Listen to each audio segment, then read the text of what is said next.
Guess what, Lions? For as little as $5 a month, you can get access to exclusive bonus audio content and help this program grow by joining the Lions of Liberty Pride. To learn more, head over to lionsofliberty.com/support.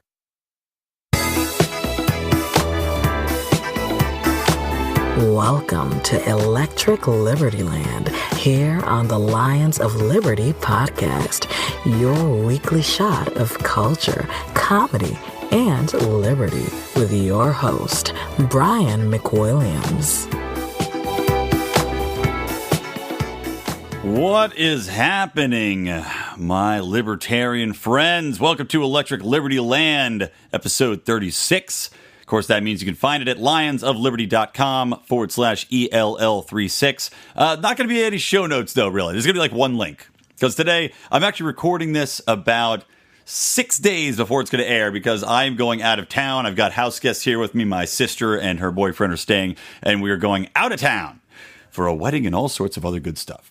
So I'm going to record this a little bit early, so it's not going to be as topical as per usual. And of course, predictably, as always happens if I record ahead of time, there's going to be like the biggest thing in the world. Like, without a doubt, North Korea is going to nuke Guam. Like, that's just, it's going to happen because I'm not going to be around to record an episode and talk about it. But either way, welcome to the show that's going to be airing after Labor Day. And with that in mind, I want to talk a little bit about unions. Now, I'm sure most of you, like myself, do not have a highly favorable opinion of unions.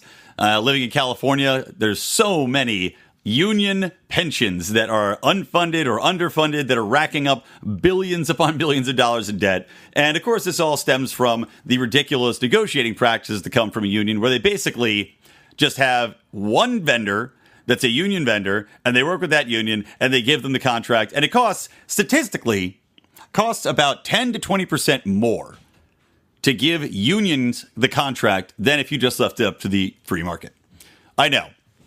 We're all shocked. Our jaws hit the ground. But seriously, it's 10 to 20% more per union contract. And unions account for roughly 10% of the working population.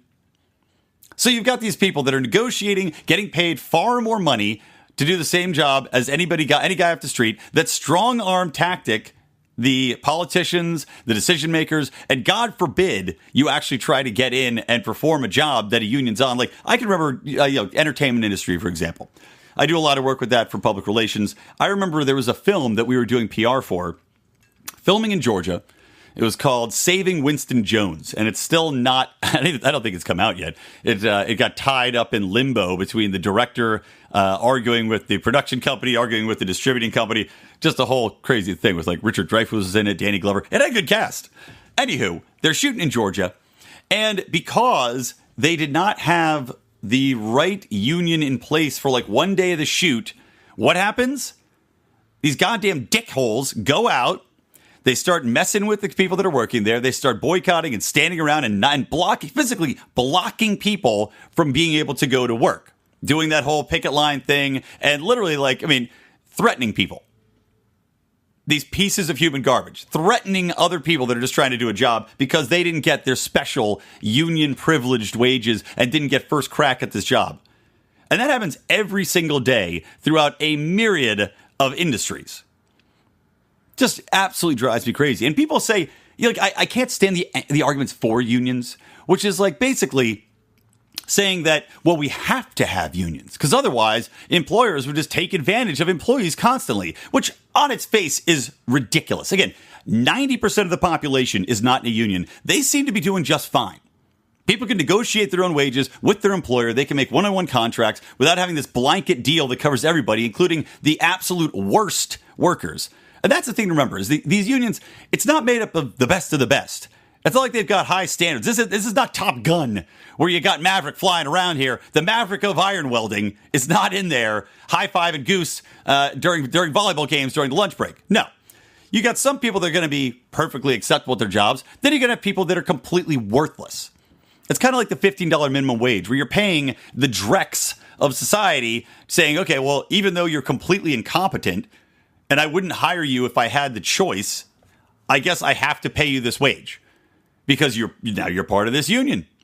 So part and parcel, you are the person I am forced to hire, and I'm forced to give you way more money than you're worth and just watch you sit around on your ass half the time, collecting a paycheck. And again, when it comes to government, getting paid 20% more, 20% more taxpayers have to pay for these projects, for these roadwork projects. Just is so aggravating. And again, all these advancements, like people go, well, what about, unions help get rid of child labor. Unions help get us the weekend. You wouldn't have weekends if you didn't have unions. Bullshit. First off, child labor got pushed out by technology. First and foremost, that's it. Look to China. I mean, it's not legislation that does it. Look to China. There was tons of child labor going on in China. But what happened? Oh, you know what? They modernized their economy. They modernized their plants. As technology progresses, you don't need to have children working anymore because you have a machine that can do more work. People are more productive. When people are more productive, they make more money for less cost to the company, and their children don't have to be put to work. If we did not have the fantastic advancements of society that we have today, you'd still see children working because people have to have their children work to make ends meet. Look at agrarian societies. The children still worked. Nobody complains about child labor laws there. If you grew up on a farm, you're still getting eggs. You're still milking the cow because you need to do it because there's nothing in place to take that job for you necessarily. But as technology comes through, we don't need to do it anymore. And the weekend, there's been ample polls where people in countries that don't have a mandated weekend off, as we do here, that they say, okay, would you rather, and even people in this country, they say, okay, would you rather be able to work those extra days, or would you rather have to have a 40-hour work week and then you're mandated to have this much time off in between? And across the board, people say, I'd rather work more, make more money to improve my lifestyle, to improve the lifestyles of my family, and also retire earlier. I mean, the weekend is not this universal good that people make it out to be. The unions love to cross, oh, we got you the weekend. Oh, well, thanks a lot. You also got it so that we can't work more than we want to, or we can't work as much as we'd like to work. Because our employers now are not motivated to pay us more, especially if you've got double time or overtime, time and a half if you're working over 40 hours a week. Which, again, people are probably excited as hell to work that. I know I was excited to get overtime because I was like, great, more money. Time and a half, great, sign me up. As much overtime as you could give me, I'll take it. Shove it down my throat. So just unions, they are a complete travesty. There's really, in my opinion, not a need for them in any way, shape, or form in this day and age. The great achievements have been won, and now you're seeing unions push back against, again, technology is what has made life easier for us. Unions are now stifling technology. With the one exception of the Air Traffic Controllers Union, who I think is actually pushing for modernization. Every other union group pushes back against it. Auto workers, if you had food service industry workers band together, they would be pushing back against the introduction of the technology where you just order yourself at the counter. There ain't no way that's going to get through if the union has their say. Same thing with these auto plants. The more automation that comes in, they got to push back. What about the jobs? What about the working man? Well, you know what? Tough titty, man. I mean, progress moves forward. Just because your job is no longer relevant doesn't mean that society owes it to you to keep that job. It's idiocy. Protectionism of careers is one of the worst things we can do for the economy, worst things we can do for the country overall. I'm sorry. You're making buggy whips. We don't need buggy whips anymore. Get lost. So happy Labor Day, everyone. By the way, I mentioned before how hot it gets in my little recording room here.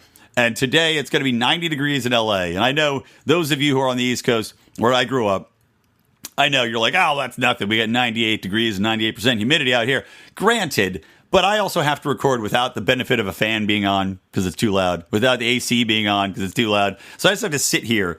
And there's a good chance, because it's so hot in here, and I am sweating so profusely out of every pore of my body, including my backs of my knees. I got swamp ass going on right now. There's a good chance that I may die in the middle of this podcast, because like a Final Destination style death where I'm going to sweat so much, the pool of sweat will touch the power cord that is on the ground, electrifying me through the microphone as I'm recording this. So let's all pray. Take a time out. hit pause, say a little prayer for your buddy Brian over here, and then we'll continue on. Now, now that we've covered unions a little bit, I want to get into an article that my brother-in-law, good man, Steven, shared with me. He was on the podcast. You may remember him. And he sent me this article, and it is a British writer who is arguing that we have to nationalize Google and Amazon and Facebook, which is,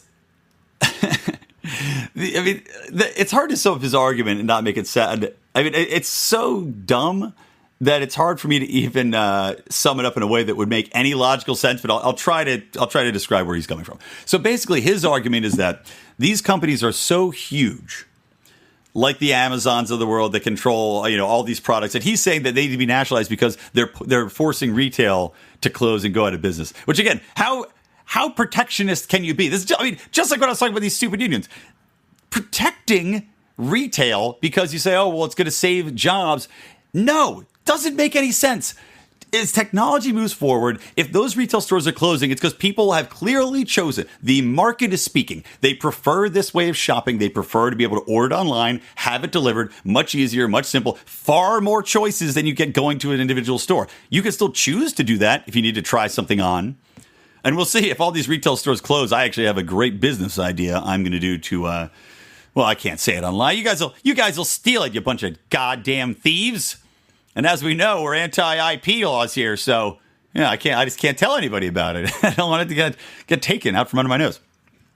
But you've got this industry, clearly the free market speaking here, and they're saying, "Well, we got to protect these jobs." No, we don't, because as business changes, the jobs are created somewhere else. And look, if you're working in retail, you clearly don't have a skill set which is necessarily going to be like, holy crap, you're irreplaceable. No, you have a skill set. Maybe you're friendly with people. Maybe you're good at folding shit. I don't know.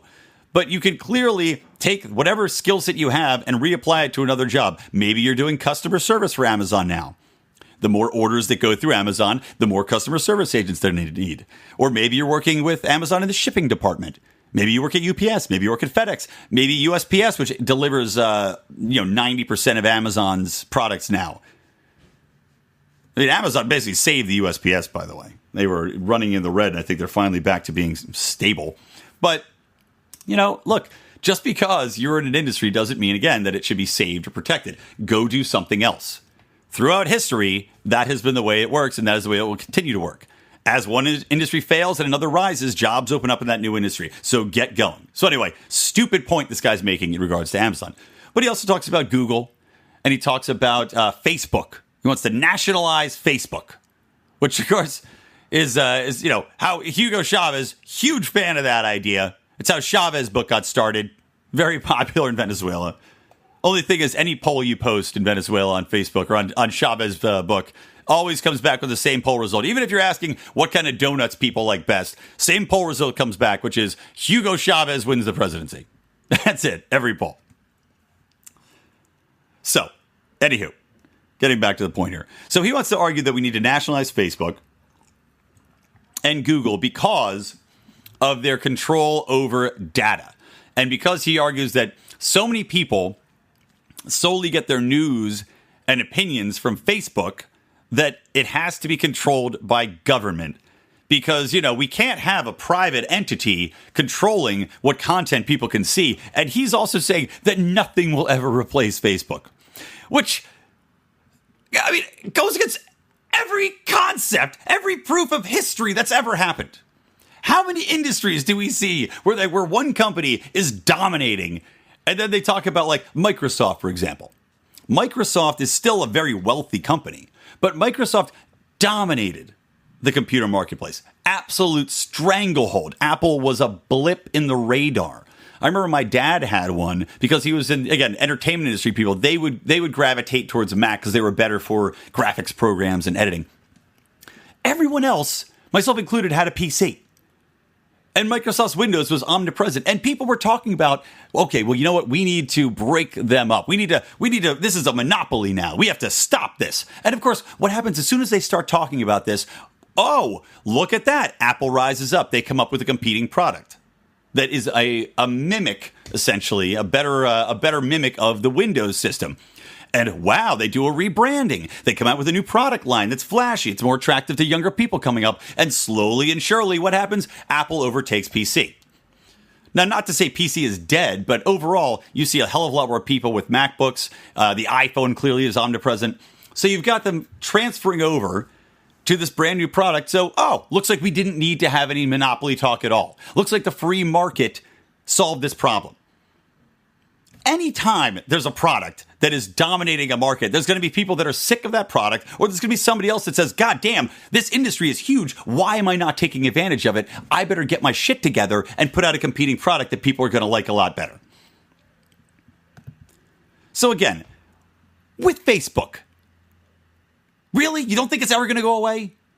I already hate Facebook. I only use it because we're not on anything else. I despise Facebook. I can't stand their news feed of liberal crap that they try to push down my throat. Even when something's trending like that's so hugely anti-progressive in its nature, like an Antifa beating people, you don't see that in the Facebook feed because they choose what liberal news they push down your throat. But look at MySpace, okay? MySpace is dead. That was the biggest thing in the world. Facebook, just going to be there forever? No, get the hell out of here.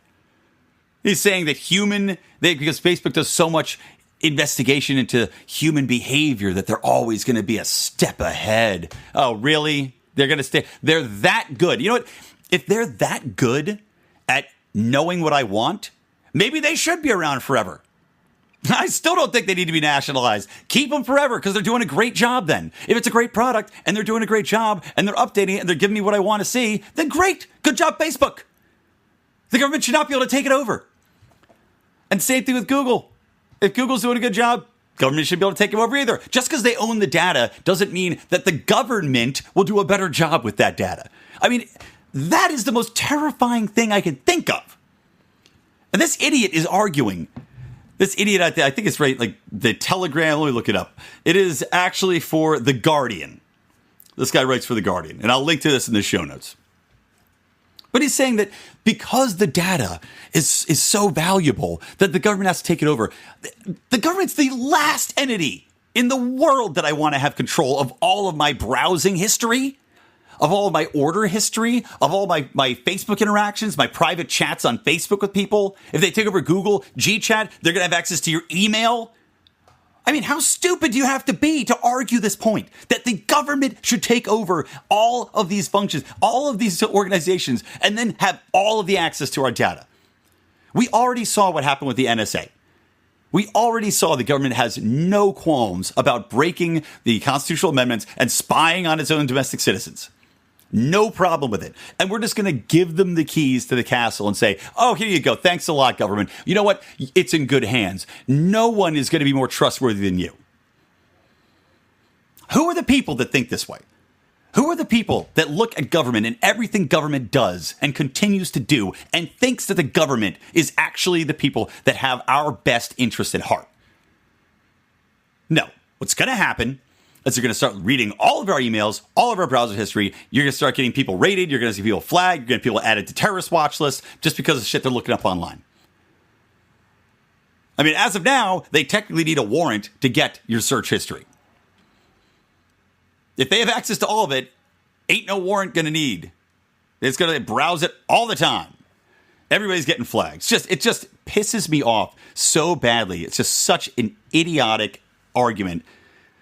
Okay, moving on. You know what? Let's throw it to commercial, guys. And again, I apologize. This is going to be a short episode. I'm literally got my family in the background here. So again, I will make this up when I have a little bit more time next week. I'll do an extra long episode, I promise you. But let me throw it to commercial, and I will be right back with a bit more ranting in my sweatbox of a studio here. 3, 2, 1. Hey folks, I'm Remso W. Martinez, the host of the one, the only Remso Republic podcast. Now, I know what you're thinking. I know exactly what you're thinking, to be exact. This is a pitch for another show. I already listened to too many. But hey, I've got news for you. Each and every Wednesday, you can escape the mindless entertainment and loud political pundits by escaping to the place which truly is the clash of punk rock and politics, the Remso Republic. From comedians to politicians to real-life superheroes and liberty activists, we don't stick to normal often, as we hard charge each and every week to bring you the freshest entertainment and news in an ocean of shows fighting for your attention. We're on iTunes, Google Play, SoundCloud, Stitcher, TuneIn, and many more platforms. Don't miss out, join the fun, and be awesome. Stay up to date with the latest news and updates by visiting RemzoRepublic.com. All right, I am back in here. Let's do a little segment on This Week in Irony. I wish I had a little sound jingle for that, but ain't got no time for that. Ain't nobody got time for that. Ain't nobody. All right, so I love this story. I love this story so much that I'm about to tell you. So L'Oreal hired a transsexual model named Monroe Bergdorf, who's based in London. And she was supposed to be part of the French cosmetic brand's ad campaign that was rolling out celebrating diversity, right? And of course, when you're celebrating diversity, you're also theoretically celebrating the celebration of all peoples and everybody merging together, getting along in harmony. So this chick, and I say that with quotes around it, posts this online. She posted it on, just Friday when I'm recording this today. So here's what she posted. Honestly, I don't have energy to talk about the racial violence of white people anymore. Yes, all caps, all white people. So L'Oreal gets wind of this and canned her ass. Round of applause for that. Love it. I mean, my God, talk about just being tone deaf and having no clue. Like, you were hired for a campaign celebrating diversity, celebrating people getting along, celebrating accepting people for who they are. And you go on Facebook and you post shit like this, saying that all white people are racist. How stupid are you? And I love that they took no thought, no time. They just were like, no, you're done. Cut. Get lost. Thanks for the fun. So great. So great. So this chick goes on later to clarify. She goes, when I stated that all white people are racist, I was addressing the fact that Western society as a whole is a system rooted in white supremacy, designed to benefit, prioritize, and protect white people before any of other races.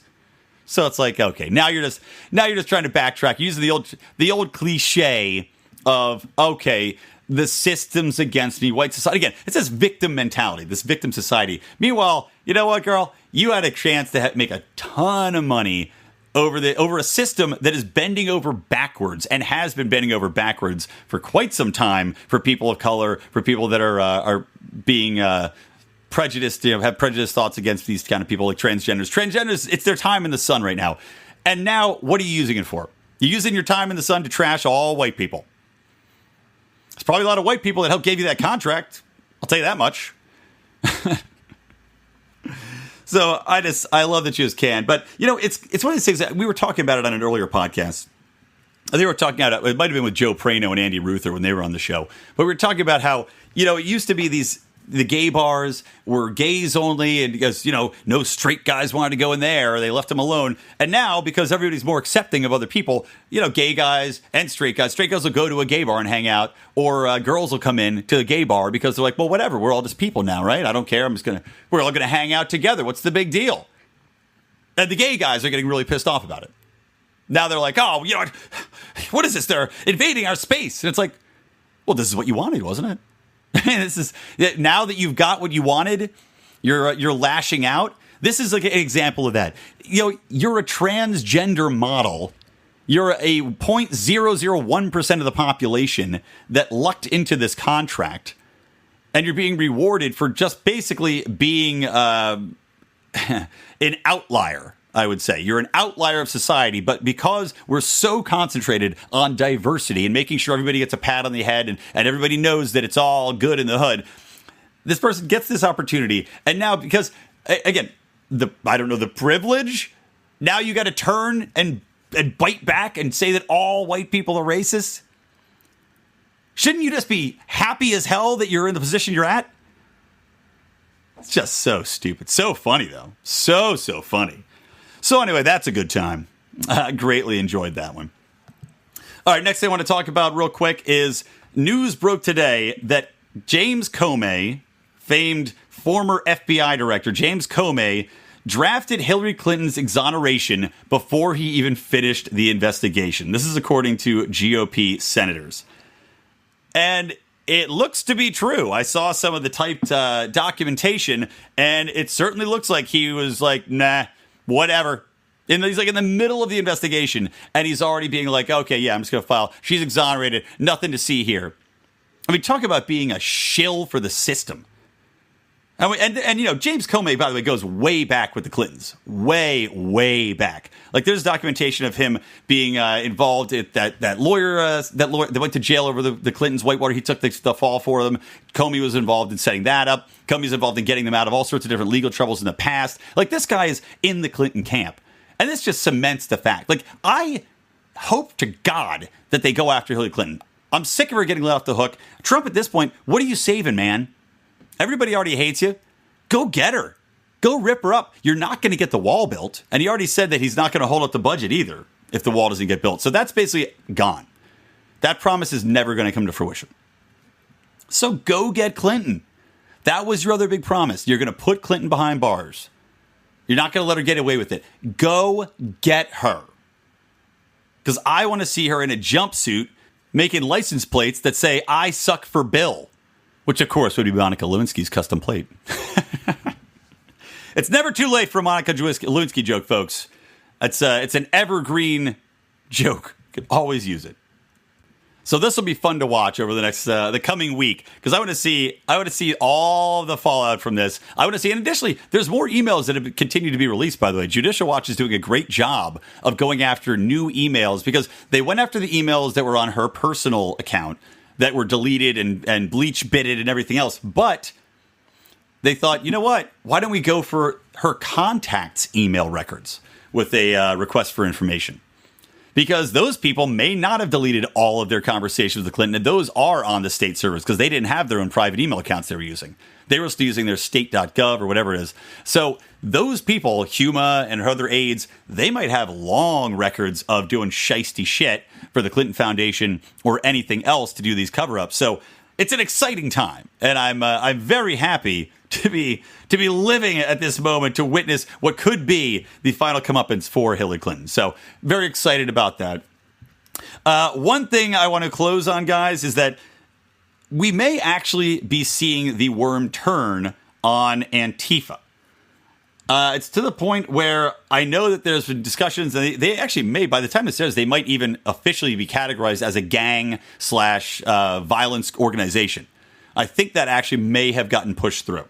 So officially, Antifa will be branded as a gang and be eligible for the special laws that govern the prosecution and targeting of those people by law enforcement. And not only are we seeing this happen with Antifa, but we're also seeing more people actually step up and condemn them. Like I said in the last podcast, you had the mayor actually stepping up, or the mayor of Berkeley, stepping up and saying, okay, violence is no good on anybody. Nancy Pelosi, I think, actually came out and condemned Antifa, which is the first. So the left is finally seeing, after these horrible incidents where peaceful people are just being beaten to a pulp, what this group actually is. So we're finally seeing them come out and say, okay, we were wrong. They're not going to say that people like us were right, of course, but they're just going to say, okay, we don't support Antifa any longer.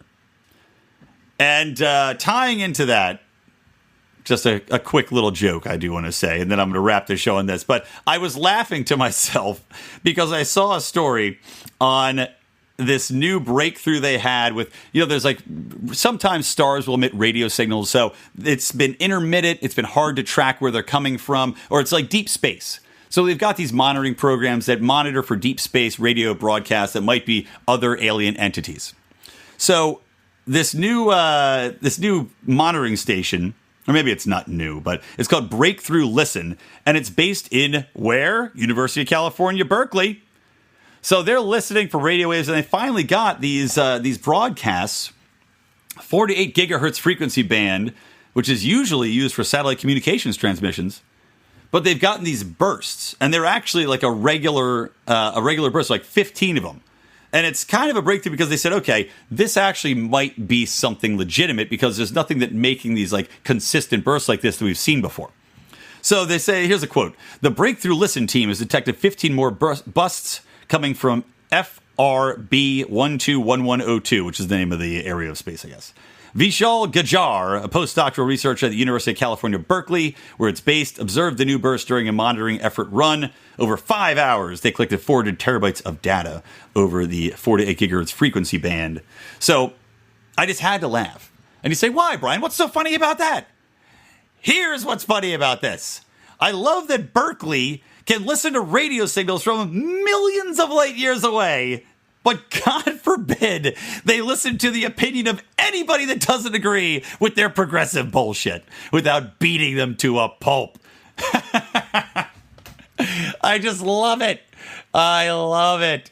Oh, God. The juxtaposition, you see. I'm not going to explain it. All right, guys, that's going to wrap it again. Apologies for the shortened show as I slowly sweat to death. I made it, though. No final destination death here. So this show will be broadcast as per usual on Wednesday.